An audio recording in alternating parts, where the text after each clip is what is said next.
Bismillahirrahmanirrahim.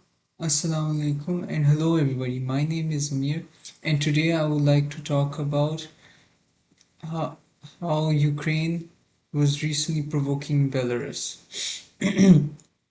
President Vladimir Zelensky recently threatened to strike Belarus. He demanded that it cease allowing Russian drones to fly through it and to stop selling petrol to Russia.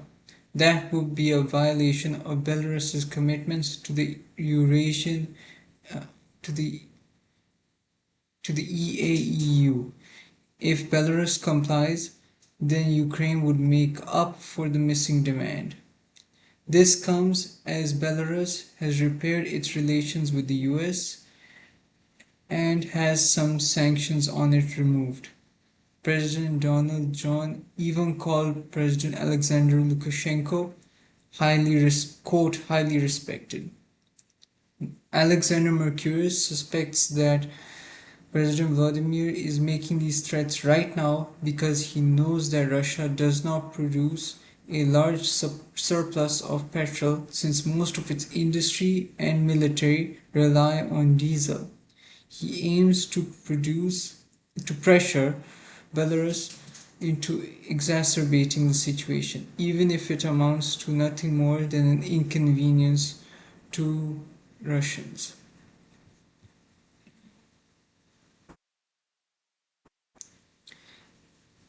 Also, also it is the tourist season, a time when petrol stocks across Russia are stretched to their limit.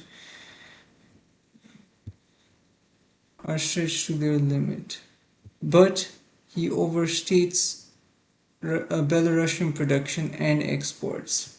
Ukraine remains adamant too that a Russian assault from the north is aimed at Kiev. President Alexander Lukashenko has made it clear that Belarus does not plan to attack Ukraine directly or allow Russia to use its territory for such an advance.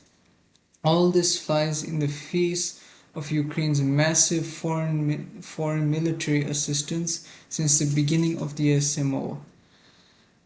Alexander Mercurius also notes that Ukraine's American assistance is drying up.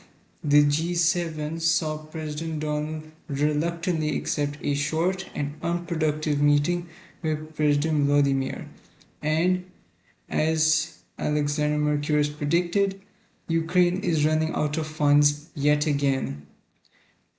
It is currently receiving funding from the 90 billion euro loan that was announced in December 2025.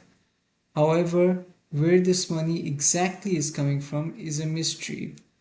It was envisioned to raise this money on the financial markets via bonds that were guaranteed to a degree via its member states. This money was meant to cover Ukraine for 2 years. Alexander Mercurius confirms that no such bonds were ever floated, leaving direct transfers as the only option, most of which came from Germany. Worse, President Vladimir now asserts that Ukraine needs more money to get through the winter. All this is to say that President Vladimir's back remains against the wall. But this is not the worst reason. That honor goes to Russia's recent commitment to bomb decision-making centers in the aftermath of the Starobelsk college attack. Their weapon of choice, of course, is the Oreshnik missile. Now, President Vladimir stated that the Oreshnik's accuracy has been improving during battlefield testing. This gives it the quality of being useful in urban areas without inflicting collateral damage, given that it uses 36 submunitions.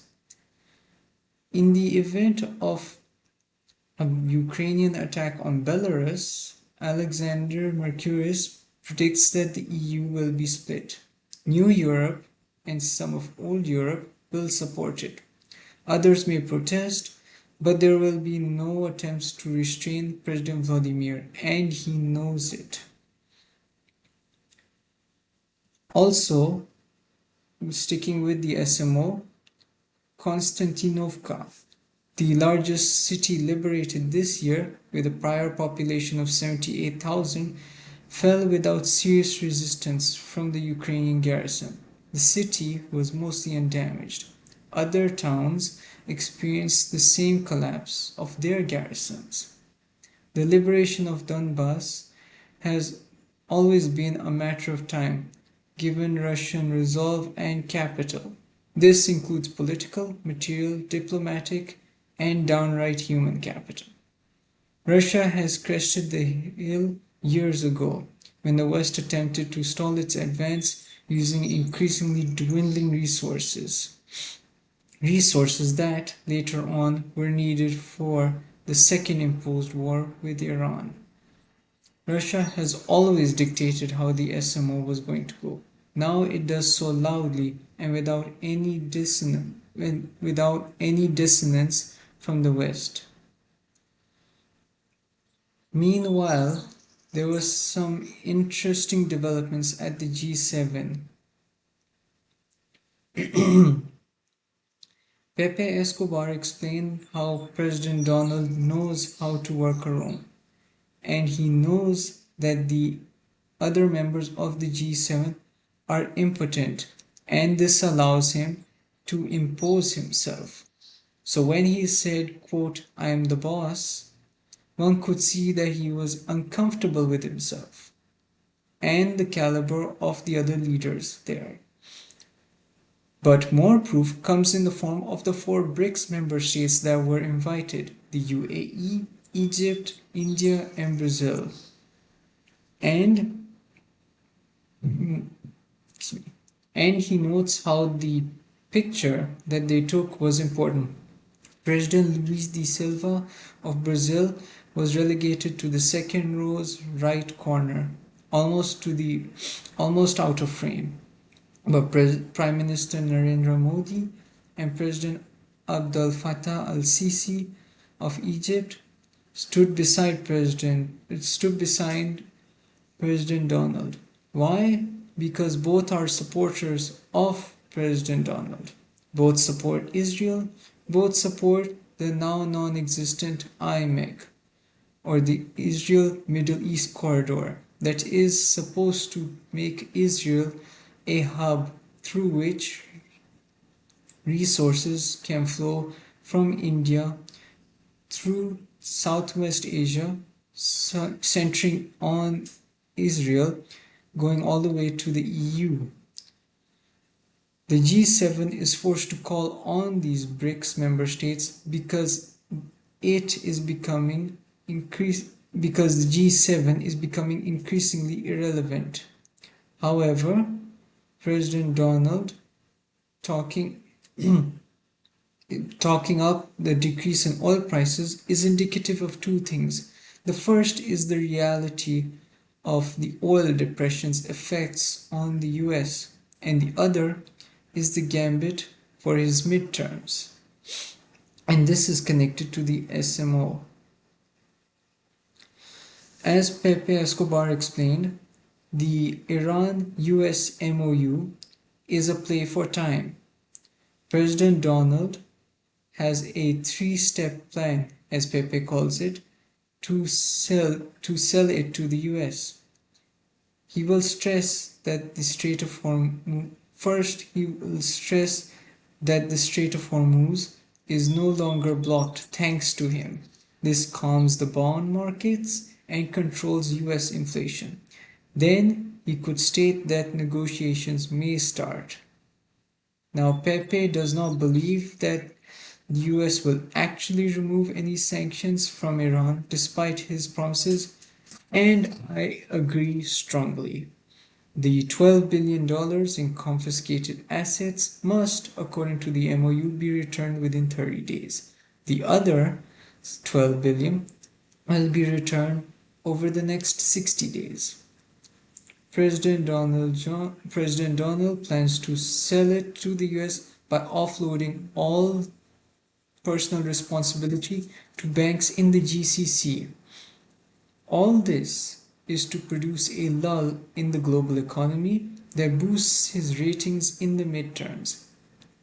Americans, he hopes, will not be able to connect the MoU with the annihilation of CENTCOM, thus preserving his political capital that the Republican Party needs. If he does not do this, the Democratic Party majorities could see President Donald and his allies hounded for corruption. Not necessarily imprisoned, but his reputation would be tarnished to a degree that it would be unsalvageable. Meanwhile, Vice President James Vance and his sponsors are already exploiting this situation for their own gambit in the 2028 US presidential elections.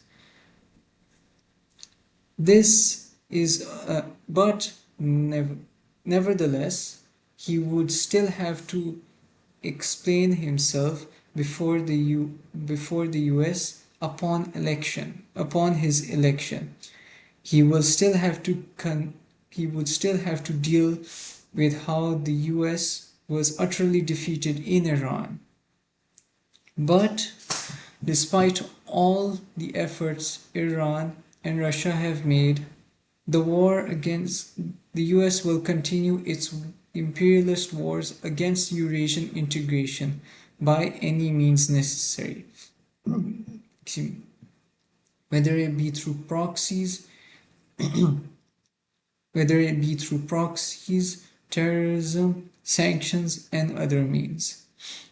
We also must not forget that Prime Minister Benjamin Netanyahu still has his ace in the hole. Unseen pages of the Epstein files on US officials, including President Donald, and he may play this if his arrest is imminent. I also want to go over Pakistan's recent actions. Now, we cannot discuss Pakistan without discussing an important player and his actions. Field Marshal Asim Munir, now the chief of the Defense Forces, which is a more unified force that replaced the CJCSC in November 2025, is, as Pepe calls it, extremely competent. Combined with direct access to President Donald, one can confidently assume that he stressed to President Donald that this was his best off-ramp. Both Pepe Escobar and Larry Johnson confirm that Pakistan's entire superstructure, as in its entire government and related institutions, were involved in the MoU, all with China's support. The GCC does now accept the reality that the Strait of Hormuz is now Iranian and Omani territorial waters.